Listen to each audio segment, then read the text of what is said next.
Well, this is my project for today. I'm going to cut up some of this decommissioned fire hose to make some protectors for the lockdown chain on our trailer for hauling our tractor. A protector for this nylon webbing. I actually ended up cutting some of this webbing when we were hauling Kelsey's Subaru to Arizona, where the webbing went over a sharp edge on the car frame. Over time, the vibration of the road cut through the webbing, and I thought a piece of fire hose will make a nice protector and prevent that from happening.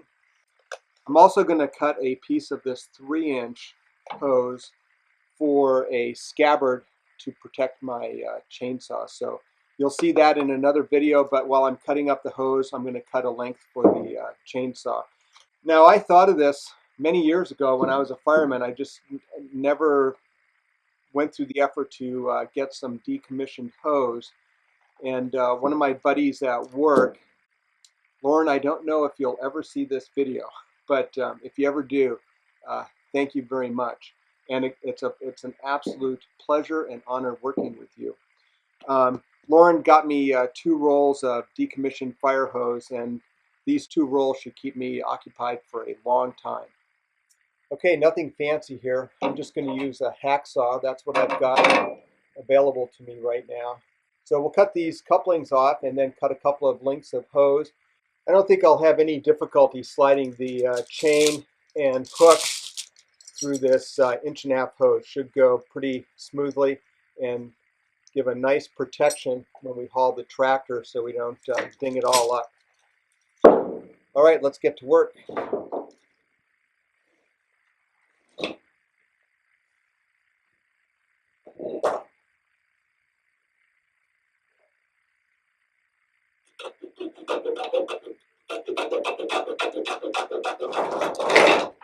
All right, so this is the coupling end that we cut off, but I just wanted to test it to make sure the hook fits through, and it fits through very nicely. So this will make a nice protection, preventing this chain from marring up the tractor. Well, as all projects go, as you're working along, you find a little better technique. I found this little cinder block laying in the back of the barn, and it's working good right now to cut the hose. All I've been doing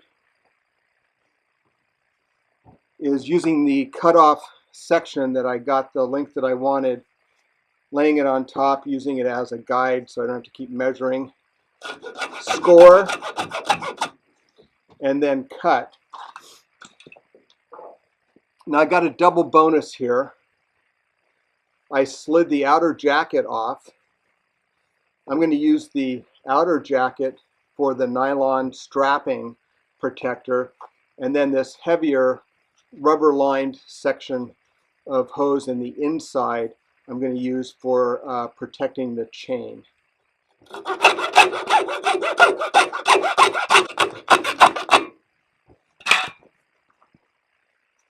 To remove the jacket, just kind of fold the hose in half lengthwise, and then just slide the inner section out. I only need 4 of these, 2 for the front of the tractor, 2 for the back, and now I've got 4 strap protectors for my nylon straps. We're going to be hauling a couple of water tanks to the ranch, as well as a couple of fuel tanks. So I want something to protect those tanks when we haul them on the trailer, and this will give us a nice protection for the nylon straps. All right, I'm just going to pull the clevis pin here on this hook. This was kind of a last-minute trip, and I did not bring my toolbox with me, but I always carry some tools in my briefcase, including that Leatherman. So it's a simple matter of just sliding the chain through the hose.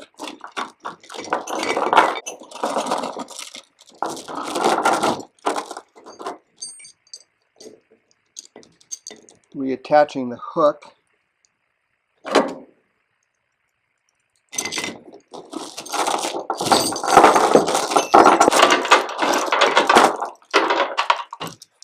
Alright, so this hose will protect the finish on the tractor when we lock it down on this trailer to tow it. And I'm just going to leave the hose on the chain. It shouldn't get in the way. I've got 4 chains to get set up, and we're going to be hauling the tractor soon, so I just wanted to make sure everything is ready to go for that day. Well, I think the easiest way for me to get the sleeve to protect this nylon strap on the strap, it's a little tight with the hook. So what I'm going to do is just slide it on the tail end, and I think that's going to be much easier. When there's a will, there's a way. All right, got 2 of these straps. We'll get a couple of sections on, but that should prevent this strap from any chafing. All the wear will be taken up on the hose, which can be easily replaced. Okay, well, there are 2 straps ready to go. I ended up putting 2 pieces of hose protector on each strap, recognizing that as you cross over a load, there's always the left corner, right corner. So we want to have adequate protection for these straps. Well, all we need to do now is cut the coupling off this 3-inch hose, cut a length that's adequate for my bar on my chainsaw. I've got a Still 032 with a 32-inch bar on it. I've had it, well, I'm not going to say how long, but it's been a trusty friend for a long time. And I've been looking forward to making a fire hose protector for my saw for a long time, so that'll be kind of fun. I'm going to cut this a little on the long side because I was thinking, how do I want to close the end? Not that it has to be closed, but I thought I might finish it, and I'm going to experiment, and if it turns out, I'll certainly share that. Otherwise, I'll just leave it open and long enough that the tip of the bar is adequately protected.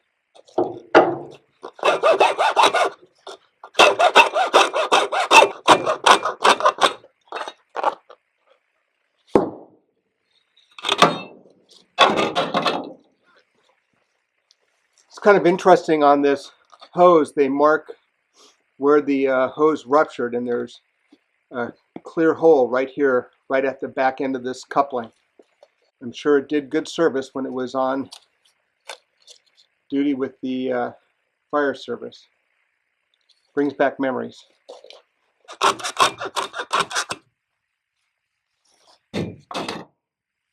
think I'm going to do the same thing with this piece of hose and be a little bit more streamlined to remove the outer jacket. And I'm sure I'll find a use for that that jacket. But this will be a great scabbard for my chainsaw. And again, I'm going to work on a little closure on the end here, and I will certainly share that. So a lot of stuff happening here at the ranch, and we appreciate you tagging along for the ride. Be safe.